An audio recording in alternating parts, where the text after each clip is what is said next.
Halo, selamat datang pada video pembelajaran manajemen risiko di lingkungan Badan Pusat Statistik.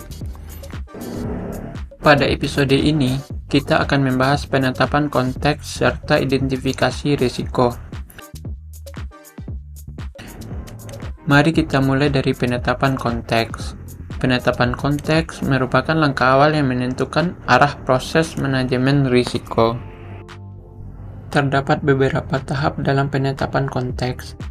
Pertama yaitu penetapan lingkup, yang didefinisikan sebagai batasan, sasaran, dan periode penerapan manajemen risiko.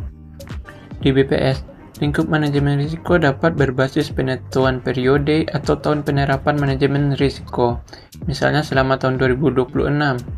Selain itu, lingkup juga dapat berbasis kinerja, yaitu risiko yang berkaitan dengan seluruh proses bisnis unit kerja dalam mencapai indikator kinerja utama.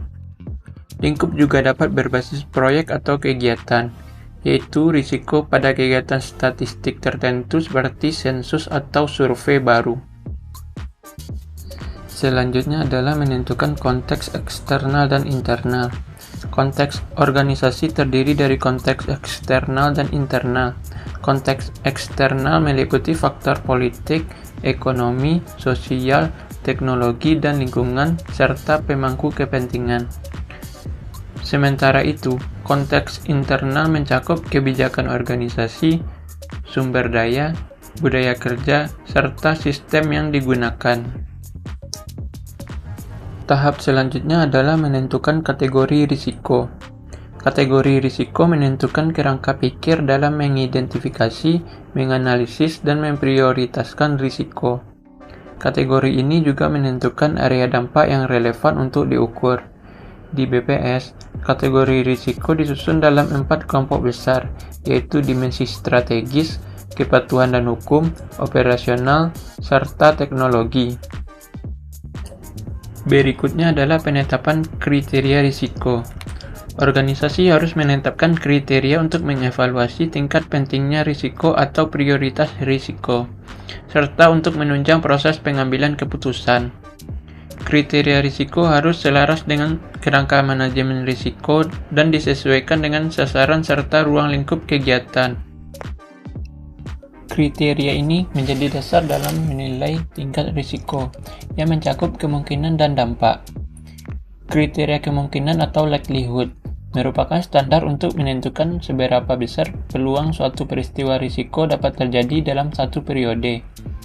Kemungkinan diukur berdasarkan frekuensi kejadian, mulai dari hampir tidak terjadi hingga hampir pasti terjadi. Lalu ada kriteria dampak atau impact, adalah standar untuk mengukur besarnya akibat negatif jika risiko benar-benar terjadi dalam sasaran organisasi. Dampak dapat dilihat dari aspek keuangan, kualitas data, reputasi, dan operasional layanan, dengan tingkat dari tidak signifikan hingga sangat signifikan. Kombinasi antara kemungkinan dan dampak menghasilkan tingkat risiko yang divisualisasikan dalam matriks risiko 5x5 seperti pada gambar berikut. Matriks ini digunakan untuk menentukan prioritas penanganan risiko. Dari matriks ini, kita bisa melihat tingkat atau level risiko. Tingkat risiko dibagi menjadi sangat tinggi, tinggi, sedang, rendah, dan sangat rendah, yang dijelaskan dalam beberapa warna, yang masing-masing memiliki perbedaan tindakan yang diperlukan. Seperti warna biru pada matriks yang berarti level risikonya sangat rendah, yang biasanya masih berada pada selera risiko, sehingga tidak diperlukannya tindakan yang diambil. Berbanding terbalik dengan risiko yang sangat tinggi, yang ditandai dengan warna merah, sehingga risiko tersebut perlu dilakukan tindakan segera untuk mengelola risiko. Kemudian, terdapat konsep selera dan toleransi risiko. Selera risiko adalah jumlah dan jenis risiko yang secara strategis bersedia diterima dalam rangka pencapaian tujuannya. Ini bukan berarti menghindari semua risiko, melainkan menetapkan batas risiko yang masih dapat dikelola dalam jalur pengendalian normal. Toleransi risiko atau risk tolerance adalah batas kuantitatif operasional dari selera risiko, yakni batasan besaran level kemungkinan dan level dampak yang secara konkret masih dapat diterima instansi tanpa memerlukan mitigasi tambahan di luar pengendalian yang sudah ada. Selanjutnya adalah identifikasi risiko.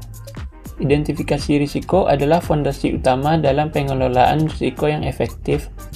Berdasarkan ISO 31000 tahun 2018, identifikasi risiko adalah kegiatan untuk menemukan, mengenali, dan menguraikan risiko termasuk penyebab dan dampaknya, yang dapat mempengaruhi pencapaian tujuan organisasi. Tujuannya adalah menghasilkan daftar risiko yang komprehensif. Teknik identifikasi risiko.